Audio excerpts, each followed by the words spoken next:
اچانک پیش آ جانے والے حادثاتی واقعات انسان کو کہیں کا نہیں چھوڑتے۔ میرے ساتھ بھی کچھ ایسا ہی ہوا تھا۔ میں سانس لینا ہی تو بھول گیا تھا۔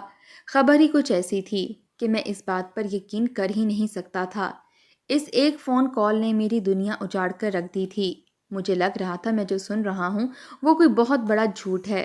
میرا دماغ یکدم کام کرنا چھوڑ گیا تھا جب مجھے میری بیوی کے بارے میں ایسی خبر ملی کہ میری جان ہی نکل گئی، اور اس کے بعد تو جو انکشافات مجھ پر کھلے میں سوچ بھی نہیں سکتا تھا۔ میں اپنے کام میں مصروف تھا کہ مجھے روزینہ کی موت کی خبر ملی۔ یہ خبر مجھ پر بجلی بن کر گری تھی۔ میں فوراً ہی گھر پہنچا۔ مجھ سے پہلے ہی میرے سسرال والے پہنچ چکے تھے۔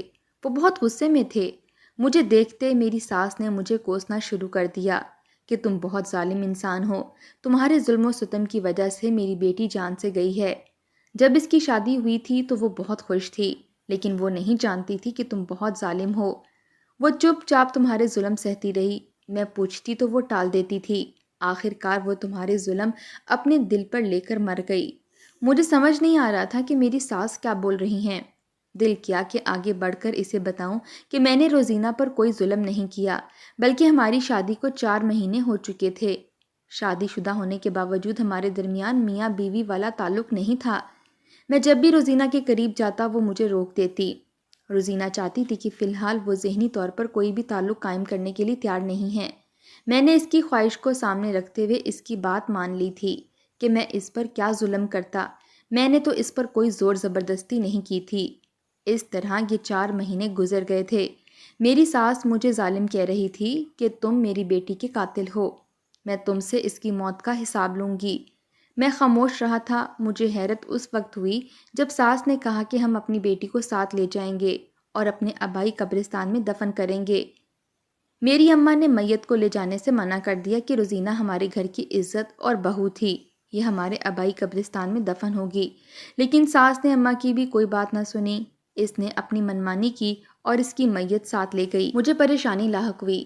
روزینہ میری بیوی تھی اور میں چاہتا تھا کہ وہ ہمارے آبائی قبرستان میں دفن ہو، لیکن پھر اماں نے سمجھایا کہ کوئی بات نہیں اکرم، چاہے تمہاری بیوی دنیا کے کسی بھی کونے میں دفن کی جائے، وہ تمہاری بیوی ہے، تم بھی سسرال چلے جاؤ اور بیوی کو دفن کرانے میں ان کی مدد کرو۔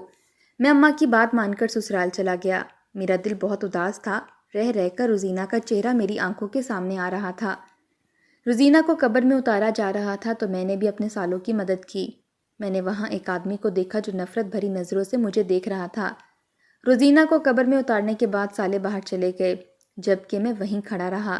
تبھی میرے سالوں نے مجھے کھینچ کر باہر نکال لیا اور پھر گورکن جلدی جلدی اینٹیں لگانے لگا۔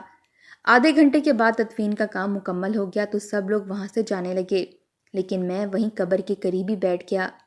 میری آنکھوں سے آنسو نکل رہے تھے۔ اسی وقت ہی وہ آدمی آ گیا جو مجھے نفرت سے دیکھ رہا تھا۔ کہنے لگا، اب تم یہاں کیوں بیٹھ گئے ہو؟ اپنے گھر جا کر بیوی کی یاد میں آنسو بہاؤ۔ تم نے اس پر اتنے ظلم نہ کیے ہوتے تو آج وہ زندہ ہوتی۔ مجھے اس کی باتیں ذہن میں بجھے ہوئے تیر کی طرح لگیں، لیکن میں قبرستان کے تقدس کی وجہ سے خاموش رہا اور دعائیں مغفرت مانگنے کے بعد گھر چلا گیا۔ اماں نے مجھے تسلی دی۔ میں کمرے میں بیٹھ کر روزینہ کو یاد کر رہا تھا کہ اچانک مجھے اپنے فون کا خیال آ گیا۔ میرے فون میں روزینہ کی شادی والی تصویریں تھیں جن میں ہم دونوں ساتھ ساتھ تھے۔ میں نے فون نکالنے کے لیے جیب میں ہاتھ ڈالا تو مجھے اپنے پیروں تلے سے زمین نکلتی ہوئی محسوس ہوئی۔ میرا فون موجود نہیں تھا۔ مجھے پریشانی ہوئی۔ سوچنے لگا کہ شاید روزینہ کی تدفین کرتے وقت موبائل قبرستان میں ہی کہیں گر گیا ہے۔ روزینہ کے غم میں اتنا پریشان تھا کہ مجھے اس وقت فون کے گرنے کا پتہ ہی نہیں چل سکا۔ میں فوراً قبرستان پہنچا اور روزینہ کی قبر کے آس پاس دیکھنے لگا، لیکن وہاں کہیں بھی موبائل فون نہیں تھا۔ پریشانی سے میرے ماتھے پر پسینے آ چکے تھے۔ میرا فون بہت قیمتی تھا۔ میں نے بڑی مشکل سے پیسے جمع کر کے وہ فون لیا تھا۔ میرے دل میں خیال آیا کہ کہیں میرا موبائل فون روزینہ کی قبر میں نہ گر گیا ہو۔ جب میں اپنے سالوں کے ساتھ اس کی قبر میں اتر رہا تھا، یہ سوچ کر ہی مجھ پر خوف طاری ہو گیا۔ اگر موبائل فون قبر میں گر گیا تھا تو تبھی مجھے قبر کھود کر موبائل فون نکالنا ہوگا۔ مجھے گورکن کا خیال آیا تو میں اس کے پاس پہنچ گیا۔ گورکن بوڑھا آدمی تھا۔ اس نے میرے آنے کی وجہ پوچھی تو میں نے اپنے موبائل فون کے متعلق بتا دیا۔ گورکن حیران ہوا اور کہنے لگا، بیٹا تم کیسی باتیں کر رہے ہو؟ میں قبر کھود کر اللہ کا عذاب مول نہیں لے سکتا۔ تم بھی توبہ کرو اور اپنے گھر جاؤ۔ یہ بات دماغ میں بٹھا لو، اگر تم نے قبر خود کھودنے کی کوشش کی تو تمہارے سسرالی یہاں آ جائیں گے اور تمہیں موت کے گھاٹ اتار دیں گے۔ تم نے ان کی بیٹی کو مارا ہے، وہ بہت غصے میں ہیں، اپنی جان بچاؤ اور گھر چلے جاؤ۔ گورکن کی بات میرے لیے حیرانی کا باعث تھی، کیونکہ اسے بھی معلوم تھا کہ میں روزینہ کا شوہر ہوں، حالانکہ ہم پہلی بار ایک دوسرے کو دیکھ رہے تھے۔ اس کے باوجود اسے میرے بارے میں معلومات تھیں۔ میں چپ چاپ گھر چلا گیا۔ اماں نے مجھے پریشان دیکھا تو پوچھے بنا نہ رہ سکی۔ ماں کو ساری بات بتا دی تو وہ کہنے لگی، بیٹا پریشان نہ ہو، جو ہونا تھا وہ ہو چکا ہے، تم اب نیا فون خرید لو۔ میں نے اماں کی بات مان لی اور نیا فون خرید لایا۔ میرے پاس ایک اور سم تھی، جیسے میں نے فون میں ڈال دیا۔ رات کے 11 بجے کا وقت تھا جب میں نے بے دھیانی میں اپنا وہ نمبر ملایا جو پہلے والے فون میں تھا۔ پھر میرے ساتھ جو واقعہ ہوا میں تصور میں بھی نہیں سوچ سکتا تھا۔ فون اگر قبر میں گرا تھا تو اب تک بند ہو چکا ہوتا، کیونکہ اس کی بیٹری 20% تھی۔ میں نے نمبر ملایا تو دوسری طرف کال جانے لگی۔ گھنٹی بجنے کی آواز سن کر تو میں ایک جھٹکے سے سیدھا ہو کر بیٹھ گیا۔ میری آواز میرے منہ میں پھنس گئی تھی۔ میرا فون قبر میں تھا اور اس پر کال جا رہی تھی۔ پھر اس وقت میری حیرت کی انتہا نہ رہی جب دوسری طرف سے فون اٹھا لیا گیا۔ فون تو اٹھا لیا گیا تھا لیکن کوئی بولا نہیں تھا۔ میرے جسم میں سرد سی لہریں دوڑ رہی تھیں اور میں کانپ اٹھا۔ اماں دوسری چارپائی پر سو رہی تھیں، لیکن چارپائی سے اٹھنے کی آواز سے اس کی آنکھ کھل گئی تھی اور وہ اٹھ بیٹھی تھیں۔ کیا بات ہے اکرم، تم کہاں جا رہے ہو؟ امی سمجھی کہ میں شاید کہیں جا رہا ہوں، اس لیے وہ پوچھے بنا نہ رہ سکیں۔ میں نے جواباً کہا کہ اماں میں روزینہ کی قبر پر جا رہا ہوں۔ یہ سن کر اماں ہکا بکا رہ گئیں، خوف سے بولیں، بیٹا رات کے اس وقت تم اس کی قبر پر کیا کرنے جا رہے ہو؟ مسئلہ کیا ہے تمہارے ساتھ؟ لیکن میں نے اماں کی بات کا کوئی جواب نہ دیا اور گھر سے نکل کر قبرستان کی طرف چلا گیا۔ میں جانتا تھا کہ میری اماں پیچھے بہت پریشان ہوں گی، لیکن اس وقت میرے دل و دماغ میں روزینہ کا خیال تھا۔ آدھے گھنٹے کے بعد میں سسرال کی آبائی قبرستان پہنچ گیا۔ پھر میں جیسے ہی قبرستان کی حدود میں داخل ہوا تو اسی بوڑھے نے کہیں سے نکل کر میرا راستہ روک لیا۔ اسے دیکھ کر تو میں بھی حیران رہ گیا۔ گورکن نے پوچھا، بیٹے رات کے اس پہر قبرستان میں کیا کرنے آئے ہو؟ میں نے کہا کہ بابا میں اپنا فون تلاش کرنے آیا ہوں، میں نے ابھی فون کیا تو اس پر گھنٹی جا رہی تھی، وہ یہیں کہیں گرا ہے۔ اس کے ساتھ ہی میں نے اپنے دل میں آئے خدشات بھی بتا دیے تو گورکن کا چہرہ دھواں دھواں ہو گیا۔ کہنے لگا، بیٹا میں اس قبرستان کا گورکن ہوں اور ساری قبروں کی رکھوالی کرنا میری ذمہ داری ہے۔ میں تمہیں قبر کھودنے کی قطعاً اجازت نہیں دے سکتا، کیونکہ یہ گناہ ہے۔ تمہیں جو بھی خدشات ہیں اپنے سسرال جاؤ اور ان سے بات کرو، تمہارا فون انہی کے پاس ہوگا۔ گورکن کی بات سن کر میں سمجھ گیا کہ اس نے میرے سسرال والوں سے پیسے وصول کیے ہوئے ہیں، اس لیے وہ روزینہ کی قبر کی رکھوالی کر رہا ہے۔ میں قبرستان سے نکل کر سسرال پہنچ گیا۔ اتفاق کی بات تھی کہ دروازہ کھلا ہوا تھا۔ گھر میں داخل ہوا تو مجھے ڈرائنگ روم سے باتیں کرنے کی آوازیں سنائی دیں۔ میں دروازے سے لگ کر ان کی باتیں سننے لگا۔ وہ روزینہ کے بارے میں ہی باتیں کر رہے تھے اور ان کی باتوں سے لگ رہا تھا کہ انہیں روزینہ پر بے حد غصہ تھا۔ اسے کوس رہے تھے۔ یہ بات میری سمجھ سے باہر تھی کہ وہ روزینہ پر کیوں غصہ کر رہے ہیں، حالانکہ وہ تو مر چکی تھی۔ اچانک باتھ روم سے آتی میری سالی کی نظر مجھ پر پڑی تو وہ حیران رہ گئی۔ اس کے پکارنے پر ڈرائنگ روم میں بیٹھے سبھی چونک پڑے تھے۔ میری سالی کے ساتھ ڈرائنگ روم میں داخل ہوا۔ دیکھتے ہی میری ساس کہنے لگی، ارے بیٹا آؤ، میں تمہیں ہی بلانے والی تھی، اچھا ہوا تم خود ہی آ گئے۔ ساس کی بات سن کر میں چونکا۔ خیریت تو ہے اماں جی؟ ساس کہنے لگی کہ بیٹا تم تو جانتے ہو کہ میری بیٹی کی موت کا غم تو بہت بڑا ہے، ابھی ہم اس غم سے نکلے ہی نہیں اور پریشانی آ گئی۔ میرا بھتیجا کل سے غائب ہے، میرا بھائی اور اس کی بیوی بہت پریشان ہے، اسے ہر جگہ تلاش کیا گیا ہے لیکن نہیں مل رہا۔ چونکہ تمہارے بہت سے لوگوں سے تعلقات ہیں، اس لیے تم ہماری مدد کرو اور میرے بھتیجے کو تلاش کر دو۔ وہ ماں باپ کا اکلوتا بیٹا ہے، اگر وہ نہ ملا تو اس کی ماں مر جائے گی، وہ اس کی جدائی میں رو رو کر ہلکان ہو چکی ہے۔ میں سن کر پریشان ہو گیا اور ساتھ ہی وعدہ کر لیا کہ میں کام کر دوں گا۔ میں ساس کو اپنا مسئلہ بتانا چاہتا تھا لیکن اس نے کہا کہ پہلے تم یہ کام کر دو، میں تمہاری بات بعد میں سن لوں گی۔ میں گھر سے نکل گیا۔ دراصل میں ساس سے اجازت لینے گیا تھا کہ وہ گورکن سے کہیں کہ وہ روزینہ کی قبر کو کھودے تاکہ میں اپنا فون نکال سکوں، لیکن ساس کو اپنے بھتیجے کی گمشدگی کی پریشانی تھی۔ میرے دل کی عجیب سی کیفیت ہو گئی تھی۔ میں جلدی جلدی قبر کھودنا چاہتا تھا، چنانچہ میں نے رات کے 3 بجے قبرستان جانے کا فیصلہ کر لیا۔ روزینہ کی قبر کھولنا ضروری ہو گیا تھا۔ کیونکہ میرے دل میں جو خدشات تھے میں وہ دور کرنا چاہتا تھا۔ مجھے یقین تھا کہ گورکن رات کے 3 بجے سو رہا ہوگا، اس لیے مجھے اس کی طرف سے کوئی فکر نہیں تھی۔ میں ایک جگہ چھپ کر بیٹھ گیا۔ پھر جب رات کے 3 سوا 3 بجے تو میں قبرستان میں داخل ہو گیا۔ مجھے وہ گورکن نہیں دکھائی دیا۔ میں نے بیلچے کی مدد سے قبر کی کھدائی شروع کر دی۔ قبر کی مٹی نرم تھی، اس لیے مجھے 10 سے 15 منٹ ہی لگے تھے۔ پھر جب میں نے چند اینٹیں اکھاڑ کر قبر میں جھانکا تو میری حیرت کی انتہا نہ رہی۔ وہ منظر ہی کچھ ایسا تھا کہ مجھے اپنا حلق سوکھتا ہوا محسوس ہوا۔ چہرہ بھی پسینے سے تر ہو گیا تھا۔ بات دراصل یہ تھی کہ جب میں نے قبر میں جھانکا تو مجھے خالی قبر دکھائی دی، یعنی قبر میں نہ ہی روزینہ کی میت موجود تھی اور نہ ہی کفن۔ میں نے ٹارچ کی روشنی میں اپنا موبائل فون تلاش کرنا چاہا تو وہ بھی کہیں نہیں دکھائی دیا۔ میں تو قبر میں سے اپنا فون نکالنے آیا تھا، لیکن یہاں تو صورتحال ہی مختلف تھی۔ جب میں نے نئے فون میں سم ڈال کر اپنے پہلے والے نمبر ملایا تھا تو کسی نے فون اٹینڈ کر لیا تھا۔ اسی بات نے مجھے پریشانی میں مبتلا کر دیا تھا۔ مجھے لگا جیسے فون قبر کی بجائے کہیں اور گر گیا ہے۔ پھر جیسے ہی کسی نے کال اٹینڈ کی تو مجھے دوسری طرف سے ہلکی ہلکی روزینہ کی چیخنے کی آوازیں سنائی دیں، تو مجھے لگا تھا جیسے روزینہ سخت عذاب میں مبتلا ہے۔ کوئی کہہ رہا تھا کہ جب تک کوئی تمہارا قرضہ ادا نہیں کرے گا تم یوں ہی عذاب میں مبتلا رہو گی۔ مجھے تجسس اس بات پر تھا کہ جس نے بھی کہا تھا اس نے اردو میں بات کی تھی، حالانکہ میں جانتا تھا کہ فرشتے کبھی بھی اردو میں بات نہیں کر سکتے کیونکہ وہ عربی میں بات کرتے ہیں۔ ویسے بھی انسان نہ فرشتوں کو دیکھ سکتا ہے اور نہ ان کی آواز سن سکتا ہے، اور اسی تجسس کے ہاتھوں مجبور ہو کر فون کے بہانے قبر کھودنا چاہتا تھا۔ مجھے لگا کہ مجھے بیوقوف بنانے کے لیے یہ ڈرامہ رچایا گیا ہے۔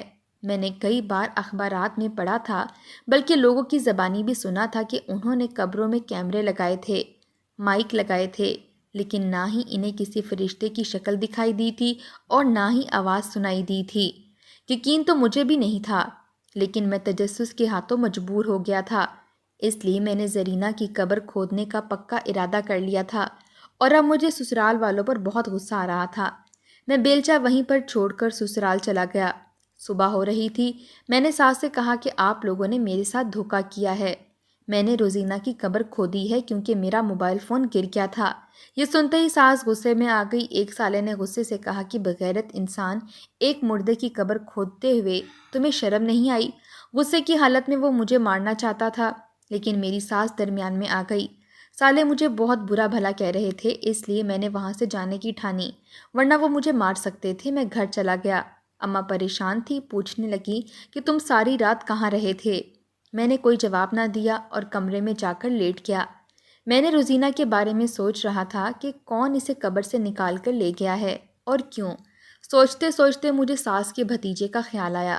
ساس نے مجھے اسے تلاش کرنے کا کام دیا تھا۔ اس کے بارے میں سوچتے سوچتے نہ جانے میں کیوں شک میں پڑ گیا۔ مجھے یاد آیا کہ جس دن روزینہ فوت ہوئی تھی اسی دن سے ہی ساس کا بھتیجا بھی غائب ہوا تھا۔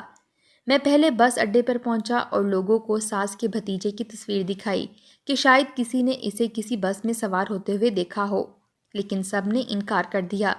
پھر میں ریلوے اسٹیشن پہنچا تو مجھے ایک کلی ملا جس نے بتایا کہ ساس کا بھتیجا آج صبح کی ٹرین میں بیٹھ کر ساہیوال گیا ہے۔ میں اس کی بات سن کر حیران رہ گیا۔ مجھے حیرانی تھی کہ وہ ساہیوال کیا کرنے گیا ہے۔ بہرحال میں بھی ٹکٹ لے کر ٹرین میں سوار ہو گیا اور ساہیوال روانہ ہو گیا۔ ساہیوال اسٹیشن پر ایک رکشے والے نے ساس کے بھتیجے کو پہچان لیا اور مجھے اسی ایڈریس پر پہنچا دیا جہاں ساس کا بھتیجا اترا تھا۔ وہ ایک بستی تھی جہاں ایک گھر میں وہ موجود تھا۔ میں وہ گھر تلاش کرتا رہا۔ مجھے وہ گھر تلاش کرنے میں 2 دن لگے تھے۔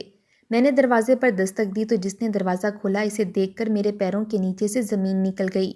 وہ کوئی اور نہیں بلکہ میری بیوی روزینہ کھڑی تھی۔ مجھے دیکھتے ہی روزینہ کا چہرہ بھی فاق ہو گیا، آنکھیں پتھرا گئیں۔ میرے منہ سے بے اختیار نکلا روزینہ۔ روزینہ جب ہوش میں آئی تو اس نے جلدی سے دروازہ بند کرنا چاہا، لیکن میں نے اس کی کوشش ناکام بنا دی اور اسے بازو سے پکڑ لیا۔ وہ چیخنے لگی اور اپنا بازو چھڑا کر بھاگنا چاہا۔ اس کے شور وویلے پر لوگ جمع ہو گئے۔ وہ سمجھے کہ میں کوئی بدمعاش ہوں اور روزینہ کو اغوا کرنا چاہتا ہوں، اس لیے کچھ لوگ میری طرف بڑھے، لیکن میں نے انہیں بتایا کہ میری بیوی ہے اور میں اس کا شوہر ہوں تو وہ سب لوگ چلے گئے۔ روزینہ نے بھی مذمت کرنا چھوڑ دی تھی۔ میں اسے لے کر ریلوے اسٹیشن کی طرف روانہ ہو گیا۔ ٹرین کو ابھی آنے میں دیر تھی، ہم دونوں بینچ پر بیٹھ گئے۔ روزینہ بہت شرمندہ تھی اور مجھ سے نظریں نہیں ملا پا رہی تھی۔ خود ہی مجھ سے معافی مانگنے لگی۔ اکرم، مجھے معاف کر دو، میں تمہارے آگے ہاتھ جوڑتی ہوں۔ میں نے غصے سے کہا کہ معافی کو چھوڑو، تم یہ بتاؤ کہ تم نے میرے ساتھ ایسا کیوں کیا؟ میں تمہیں کیا سزا دوں؟ روزینہ آنسو بہانے لگی اور بولی، میں تمہیں سب سچ سچ بتا دوں گی۔ میں یہ قدم اٹھا کر بہت شرمندہ ہوں۔ اتنا کہنے کے بعد وہ بولتی چلی گئی اور میں چپ چاپ اس کی کہانی سننے لگا۔ اس کی کہانی اتنی دردناک تھی کہ میرا غصہ جھاگ کی طرح سے بیٹھ گیا۔ روزینہ کہنے لگی، ہمارے گھر میں ہمارے خاندان کے لڑکوں اور لڑکیوں کا آنا جانا لگا رہتا تھا۔ اماں ابا اور بھائیوں نے کبھی اعتراض نہیں کیا تھا۔ میرا ایک کزن جو اماں کا بھتیجا بھی تھا، وہ بہت زیادہ ہمارے گھر آتا تھا۔ اس کا نام جاوید تھا اور وہ ایک دل پھینک اور شیطان صفت انسان تھا۔ اس نے مجھے اپنی چکنی چپڑی باتوں کے ذریعے محبت کے جال میں پھنسا لیا۔ وہ مجھے سہانے خواب دکھاتا رہا اور کہتا تھا کہ میں تم سے شادی کروں گا۔ میں بھی اس پر اندھا اعتماد کرتی تھی اور اس کے ساتھ زندگی گزارنے کے خواب دیکھتی تھی، لیکن نہیں جانتی تھی کہ اس کی نیت میں فطور ہے۔ وہ مجھے ایک دن بہانے سے اپنے دوست کے فلیٹ میں لے گیا اور مجھے اپنی ہوس کا نشانہ بنایا۔ میری بہت ساری نازیبا تصویریں بھی بنا لیں۔